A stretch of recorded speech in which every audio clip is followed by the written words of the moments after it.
நாங்கள் கஷ்டப்பட்டு படிக்கிறோம், படித்தாதான் வந்துட்டு வேலை கிடைக்கும், உழைப்பு போட்டால் தான் வேலை கிடைக்கும். என்ன மேடம் ஹோமம்லாம் பண்ணால் வேலை கிடைச்சிருமா, நாங்கள் வருஷக்கணக்காக படிச்சுட்டு இருக்கிறோமே அப்படின்வாங்க.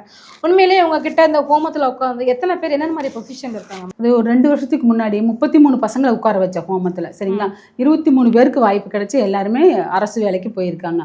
சொல்லப்போனால் எப்படின்னா, இந்த எஸ்பி பேங்க் இருக்குல்ல, பேங்க்கில் ஒரு பொண்ணு வேலைக்கு போயிருக்குது, இங்கே சென்னையில் எஸ்பி அந்த இது போலீஸ்க்கு வேலைக்கு போயிருக்குது. இந்த மாதிரி அரசு வேலைக்கு நிறைய பசங்க பிள்ளைங்க போயிருக்காங்க. அதாவது ஜாதகத்தில் அந்த அமைப்பு இருந்தால் மட்டும்தான் அவங்களை உட்கார வைக்கிற, புரியுதுங்களா?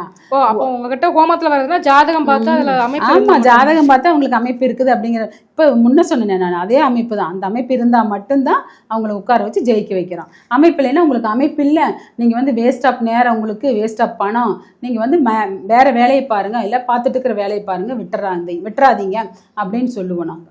ஓகே. அப்போனா இப்போ எனக்கு என்ன டவுட்னா, இப்போ கவர்மெண்ட் ஆஃபீஸராக இருக்காங்கல்ல, அவங்க எல்லாருக்குமே வந்துட்டு ஜாதகத்தில் அந்த அமைப்பு இருந்தால் மட்டும்தான்? கண்டிப்பாக 100% ஜாதகத்தில் வந்து அரசு காசு, அரக்காசுனால அரசு காசு வாங்கணுங்கிற ஒரு தகுதி இருந்தால் மட்டும்தான், ஜாதகத்தில் இருந்தால் மட்டும்தான் அந்த அமைப்பு அவங்களுக்கு அந்த அரசு வேலை கிடைக்கும் கண்டிப்பாக.